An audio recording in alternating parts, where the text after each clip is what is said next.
And so you return. Have you gained a better understanding of the crisis now faced by the First? Better is not the word I would use. Some lands may have been spared the flood, but the survivors live only to suffer. There seems no end to the horrors inflicted by the Sin Eaters. Indeed.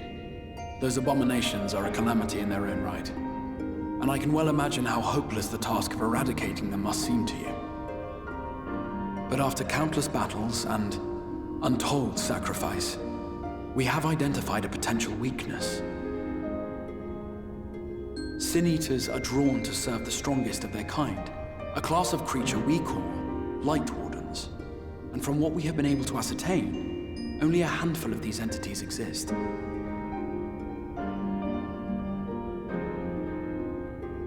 Just as an ant colony will perish in the absence of its queen, we believe that the death of a Light Warden will cause the lesser creatures within its sphere of influence to disperse. I have a feeling Yulmor might have something to say about any concerted action we take against these monsters. Vorthra's command over the Sin Eaters is integral to Yulmoran society. In seeming to guarantee his people's safety, it guarantees their obedience. He will not take kindly to us depriving him of such useful allies. Agreed. Thus we will need to occupy or otherwise divert his forces whilst we proceed with the business of eliminating the Wardens. Until we have done so, all other considerations must be set aside if we are to forestall the 8th Umbral Calamity.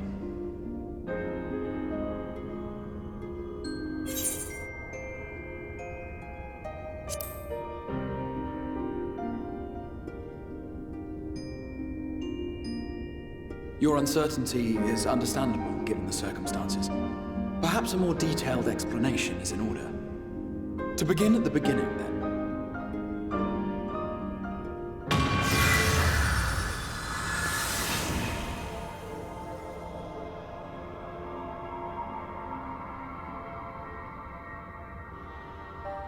In the ancient past, a single star was divided into 14 worlds.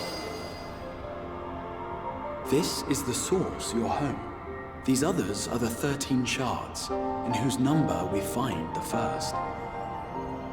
Though physically separate, they retain a connection to each other, and with the source especially. Now, let us assume that a given element in one of the shards attains abnormal ascendancy. Just as water will flow from the highest point to the lowest, the excess energy will begin trickling into the source.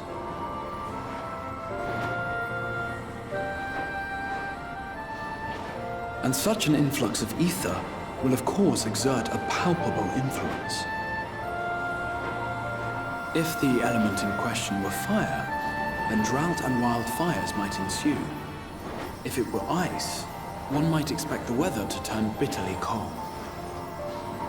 As ether continues to pour in, such phenomena will become more and more extreme, until eventually, a single, untimely event triggers a disaster which cracks the barrier dividing the two worlds.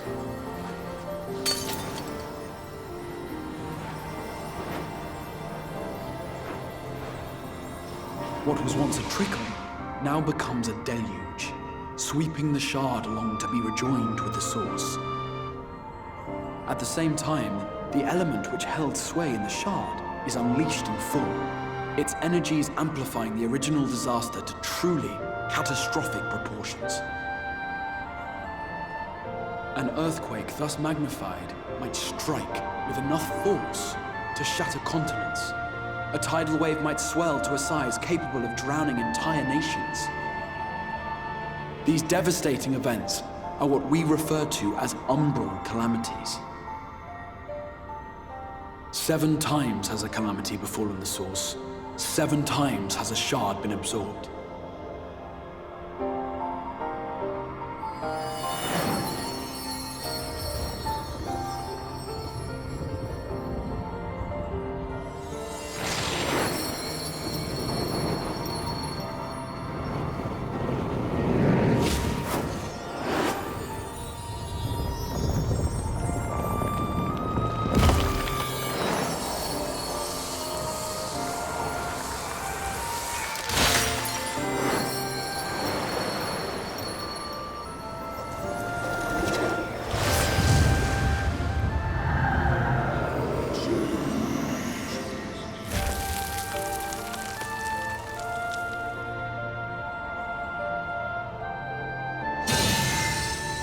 At present, the light-drowned realm of the First stands perilously close to meeting the conditions for a rejoining.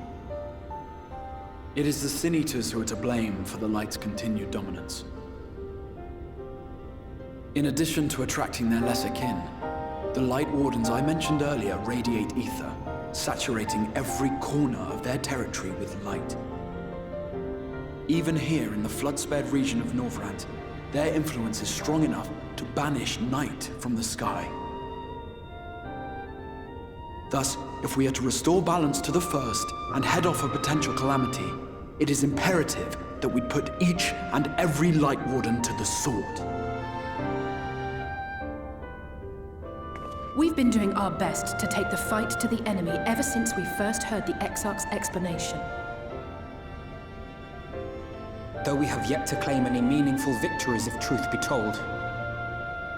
Apart from being confoundingly elusive, the Light Wardens possess a troublesome quality which compelled us to delay our plans until such time as you arrived.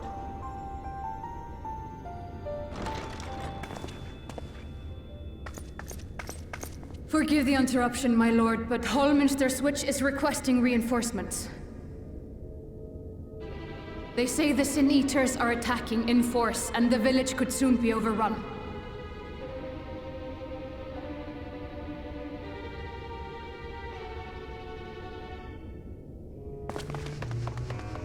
Alert the guard. We should be prepared in case the fighting reaches the Crystarium. You have command of our forces in the field, Captain, but hold off on entering the town until I arrive. That goes for Alphino and Alize as well. My lord.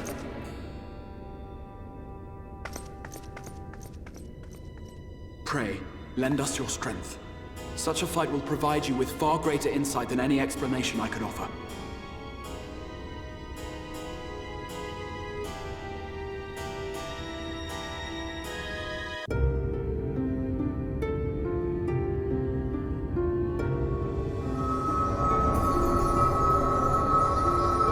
It's releasing its ether! Fall back! We cannot let it touch us! Quickly, my lord, we must withdraw! That will not be necessary, Captain. Though I appreciate your concern. The eternal light of these creatures has confounded us for nigh on 100 years. For each we have put down, another has risen up in its place, born of the self-same ether relinquished by its predecessor. But now we have a way to contain that corruption.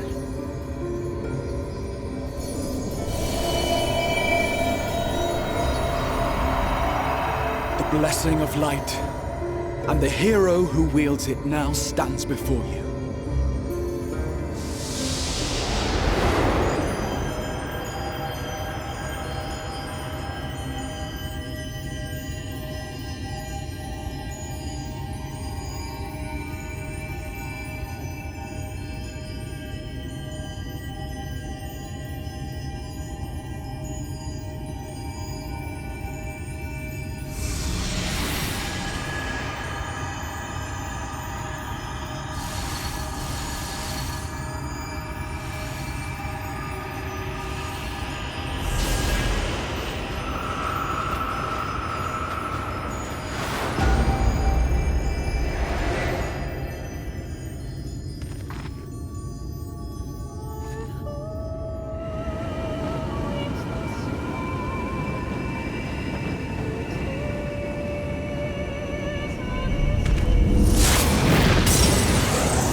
Behold, the monster's power is broken, and the world, twisted by its touch, returns to its rightful form.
It's so beautiful.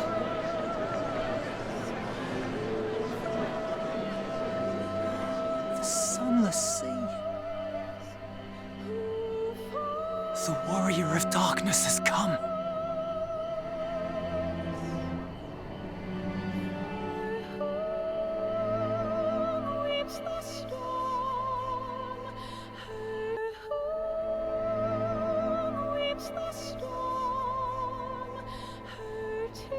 Is that what I think it is?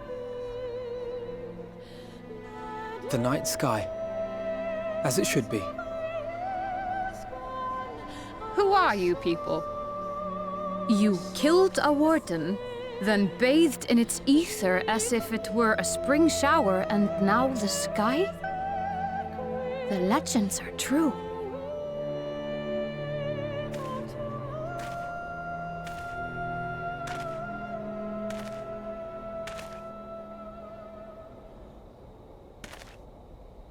My lord? How many years have I waited for this moment? For the one possessed of her blessing. For you.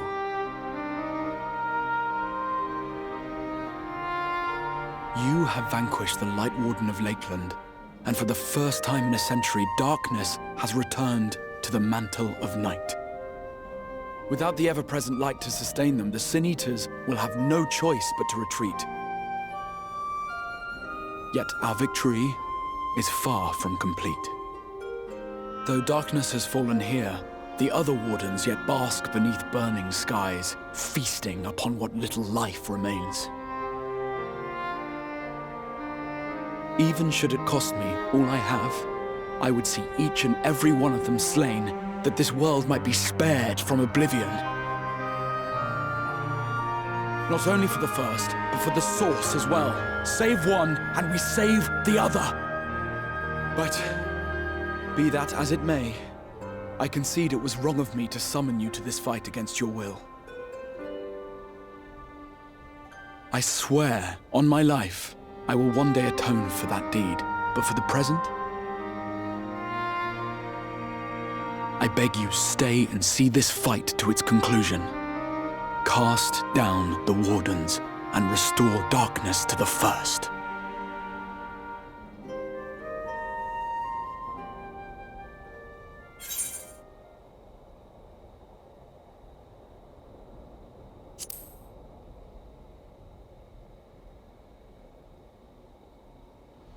On behalf of the first, I offer you my deepest thanks. I understand there is much at stake here, Exile, but why do you risk yourself so readily? It must have been a dangerous drain on your ether to summon even one person across the rift. I do it for my people, of course. To give the Crystarium the tomorrow it deserves. That is true now, yes, but the city had yet to be built when you first called forth the Crystal Tower. I'm simply curious to know what prompted you to commit yourself so completely to this particular course.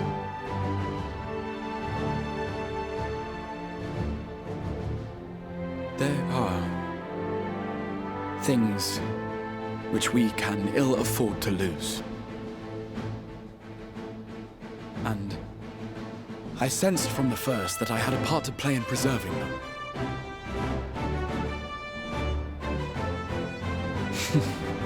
Forgive me. I fear the events of the day may have taken their toll. Despite appearances, I am an old man. One burdened with many difficult memories, some too painful to recall. Well then, I'm sorry for pressing you. It's a family failing, I'm afraid. One which has served us well more often than not. Needless to say, we will continue to fight at your side until the last Sin Eater is defeated. Come then, my warriors of darkness. Let us gather the surviving villagers and make our way back to the Crystarium.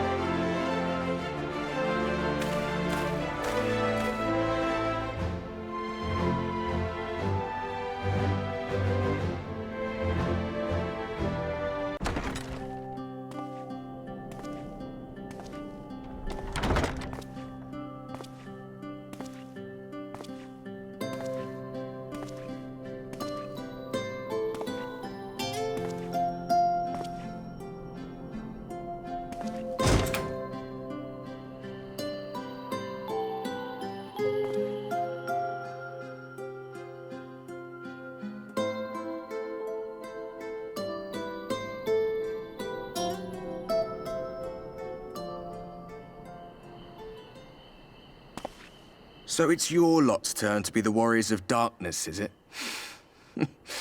It's funny how things work out.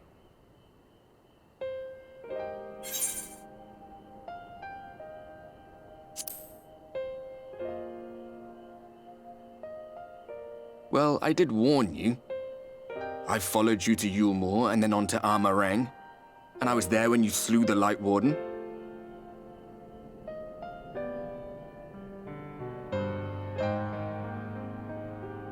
Those white-haired twins who were with you. I remember them from our battle in Source. Are they your friends then? Through thick and thin?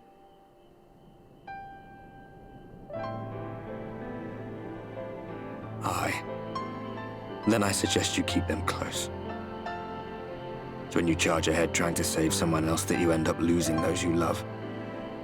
Not that you need telling, I'll bet you've lost plenty. But I wonder, what will it cost you this time? I don't remember when it was that I learned regret wasn't worth the bother. You get numb to it all over the years. The lost comrades, the broken promises, the abandoned principles. Just more nagging burdens to ignore.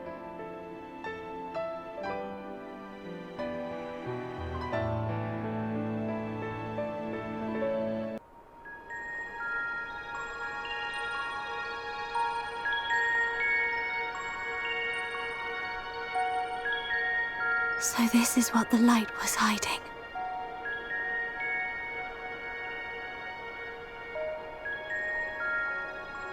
He's here.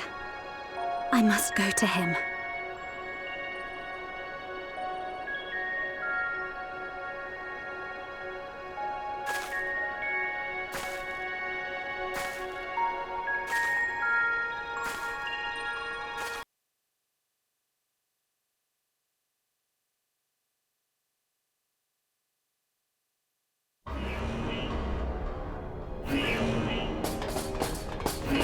Intruders! Fan out and find them!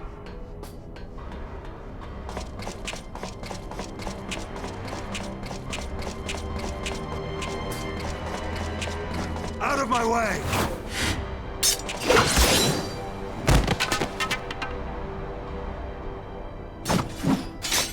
Stay your weapon.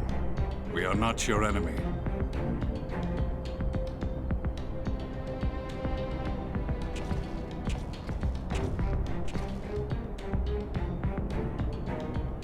When the alarm sounded, I wondered what we had done to betray our presence. But I see now we are not the only intruders. Sir Estinian, I presume. The dragoon who plucked the Warrior of Light from the jaws of death? Your armor is most distinct.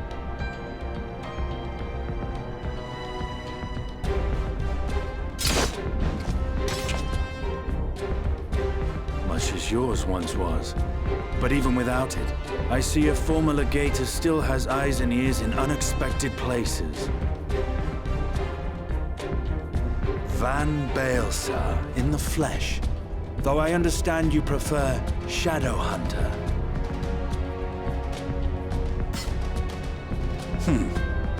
You are in contact with the Scions, I take it.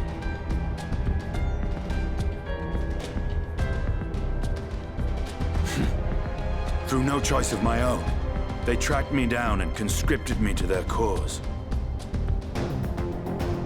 I swear the receptionist was trained as a spy. Not that anyone can escape that Baldessian woman once she has caught the scent of your ether. If they have resorted to using freelancers, I must assume their attempts to wake the afflicted have failed. And what of their champion? Away on other business. Thus, it has fallen to me to root out any trace of the Empire's new weapon.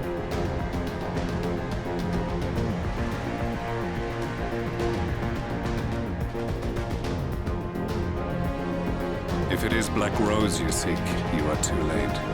My people have already completed your mission here. Yet this is but one factory among many. When they caught wind of our efforts, they built additional facilities to ensure production continues unabated. There will be no one left in the lands they conquer. No citizens to conscript. No skills to exploit. Nothing the Empire needs. And they will call it victory.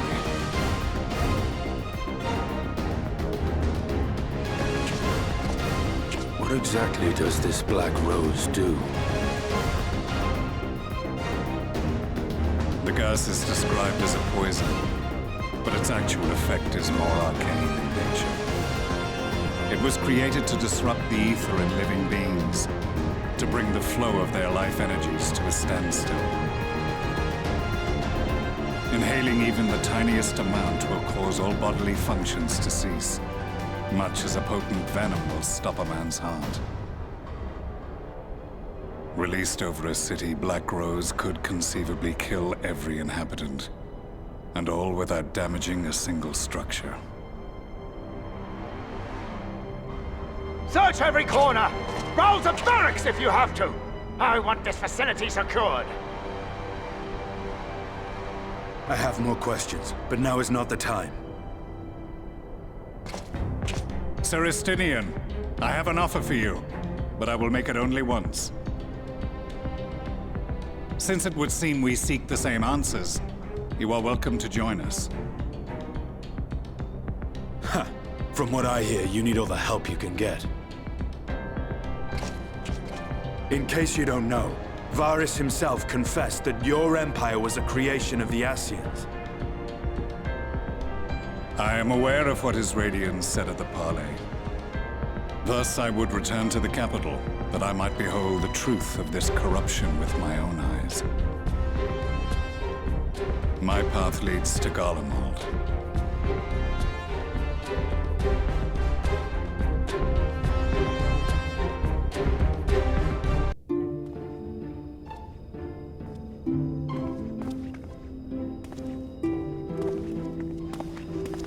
You have come at a good time. As you may have heard, we have something of a quandary on our hands.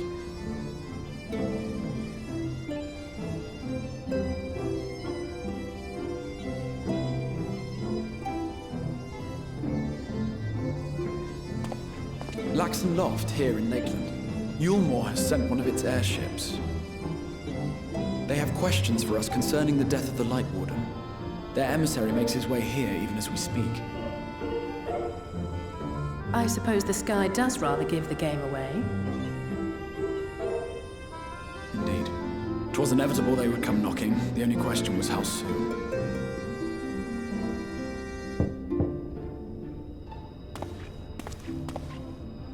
My lord, I am come with the Yulmoran emissary. May I show him in? A moment, Captain, if you would.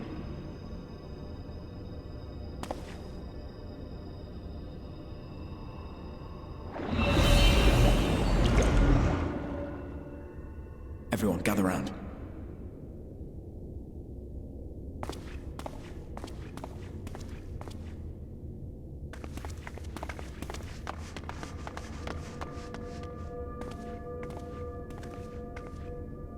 I do not wish to show our hand prematurely.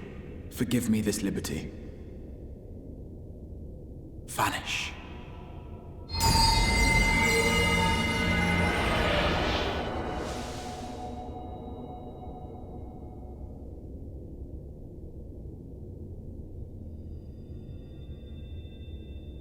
Enter.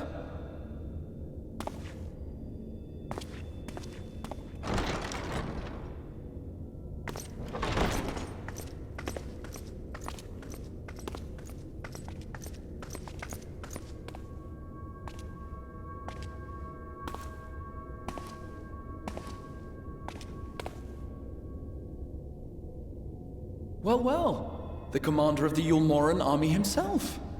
To what do I owe the honor, General Ranjit?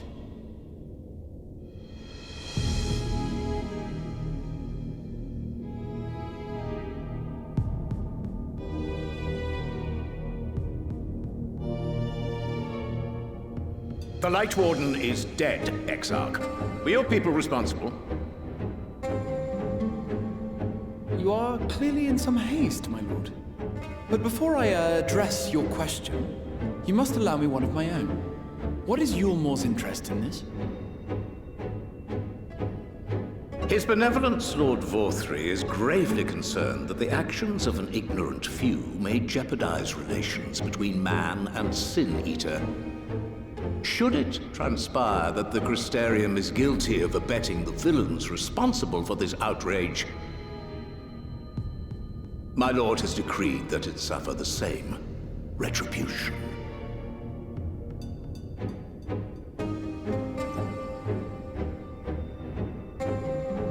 I see. Since you have been so candid, I too shall speak my mind. Regardless of who is responsible, the Crystarium rejoices in the Light Warden's death and welcomes the return of the night sky. If Yulmore considers this tantamount to aiding those you term villains, then by all means, carry out your retribution. Know, however, that even should every innocent soul in the Crystarium perish, nothing can stop that which has been set in motion.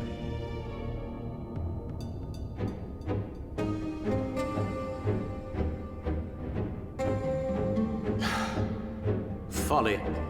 The death of one or 1,000,000 Sin-Eaters changes nothing. The world is dead, and writhe as we might, like maggots in its rotting course, it will not be reborn. Only by my master's grace may we live out our days in peace. But I waste my breath. You have made your stance clear. I shall relay your words to Lord Vorthry. In the meantime, you would do well to counsel any here who have done more than merely rejoice in recent events, to throw themselves upon Yulmore's mercy, promptly.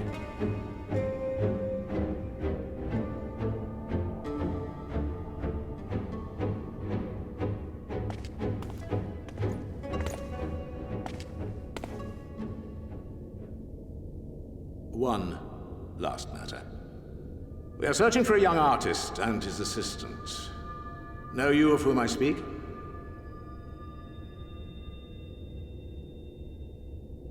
An artist and his assistant, no. I cannot say I do. What a pity. Should they reveal themselves to you, I bid you hand them over at once. My master is most eager to see them again.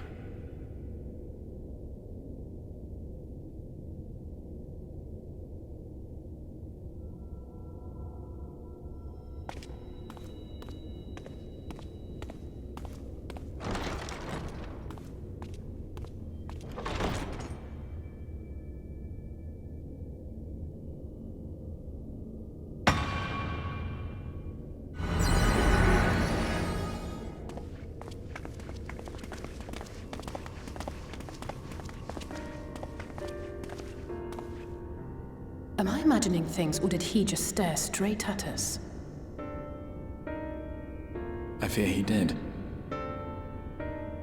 The General is not a man to be trifled with. He is a warrior of fearsome repute who has led Yulmore's army since before Vorthry's time, when the nation still spearheaded the fight against the Sin-Eaters.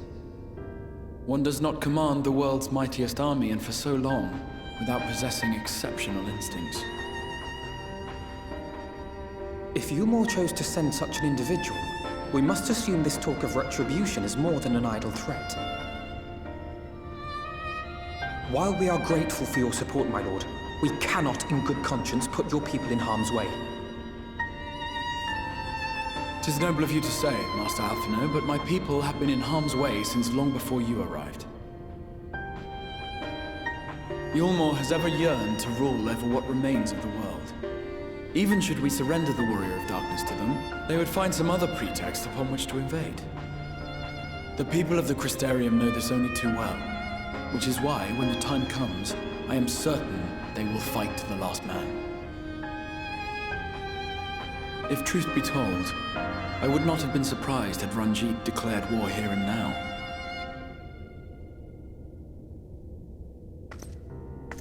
he may have reason to delay. According to reports, the Yulmoran forces at Laxan Loft were observed taking a prisoner. A young woman believed to be none other than the Oracle of Light, Minfilia.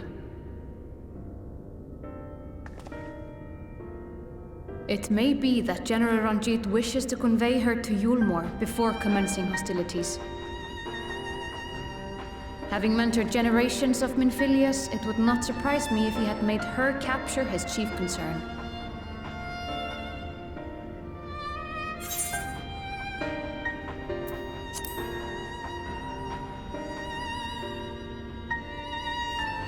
Of course. How remiss of me. I had intended to speak to you of Minfilia.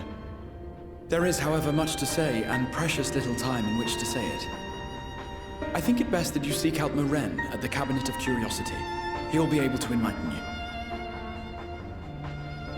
Alphino, Alize, would you care to accompany your friend? You doubtless have insights of your own to offer on the matter. All right. Though I'm still not sure I understand it all myself. In the meantime, I will set about making provisions for war.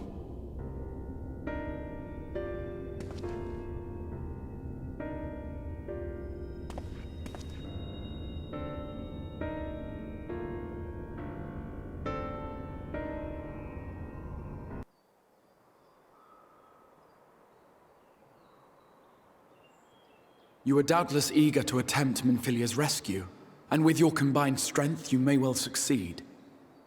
But as I said earlier, I do not wish to show our hand unless absolutely necessary.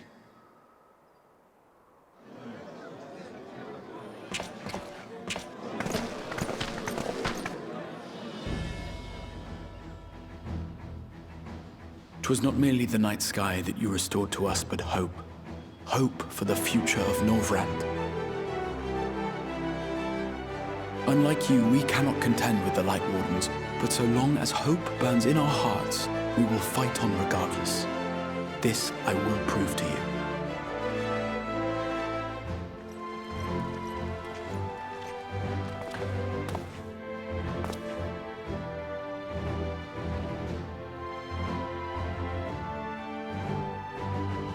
My friends, I thank you for gathering at such short notice.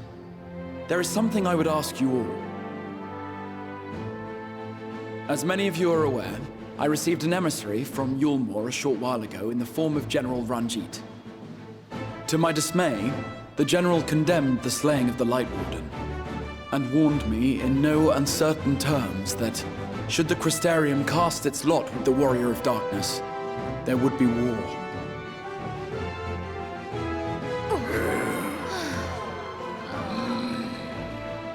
Let none be mistaken. We would be hard-pressed indeed to resist the might of Yulmor. Some would even call it suicide. And yet my heart cries out to fight. Better that than relinquish the hope that swelled in my breast when I beheld the night sky for the first time in 100 years.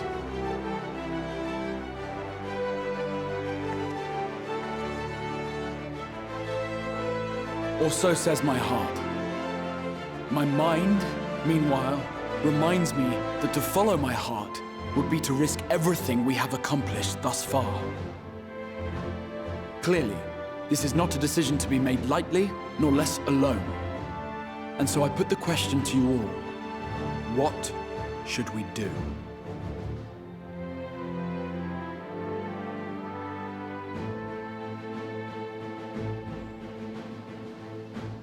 My lord, you already know our minds. It brought tears to our eyes to witness the knight's return. The whole of Norvrand deserves the same, and not just because some children's story tells us so.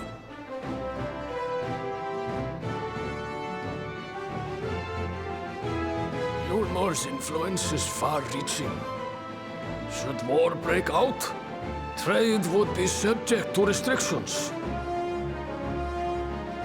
The flow of goods will dry up, and we will struggle to make do with what little trickles through. But But make do, we will. Aye, we can weather such hardships. Is that not the very thing the Crystarium was built for?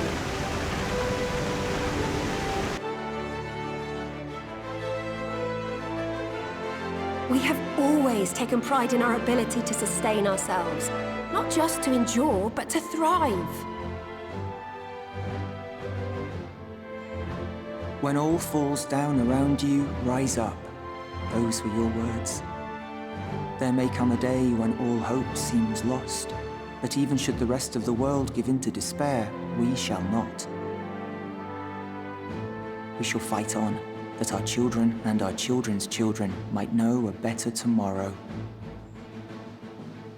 Rousing words apart, I never much cared for those Yulmoran bastards anyway. No better than common swindlers, most of them. Wouldn't know a fair deal if it came up and kissed them on the arse. Trust you to spoil the moment.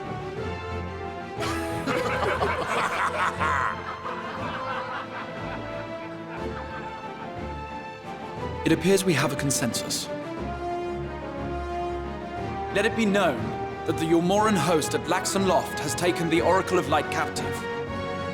They fear the power she holds over the Sin Eaters, and doubtless intend to imprison her once more. So, I move that we rescue the Oracle, grant her a place among us, and let that be our answer to Yulmor's ultimatum. Hear, hear! Hear, hear!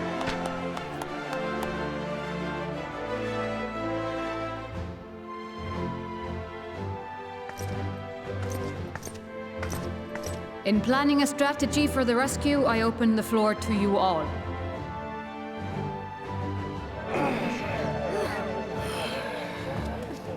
And there you have it. If Yulmor wishes to denounce us as villains, then we shall embrace our villainy. Will you do so as well?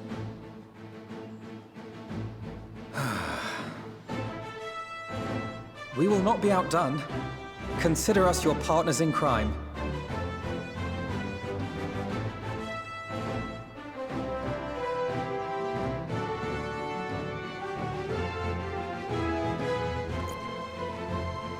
My lord, our proposal is as follows. We begin by deploying Amaro to occupy the skies over Lakeland. They should serve to delay the airship's departure.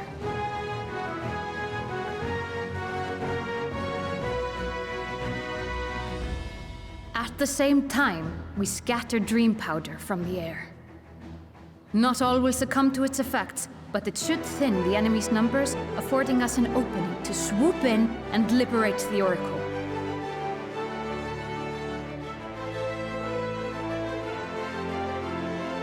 Very good. See to your preparations.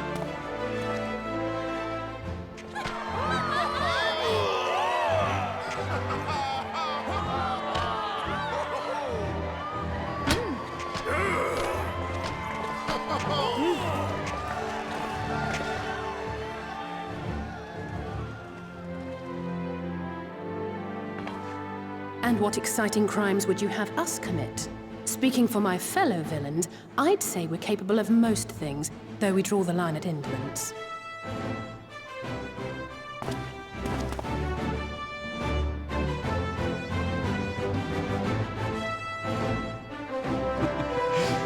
If excitement is your desire, then I bid you join the guard. Captain Lena will give you your orders.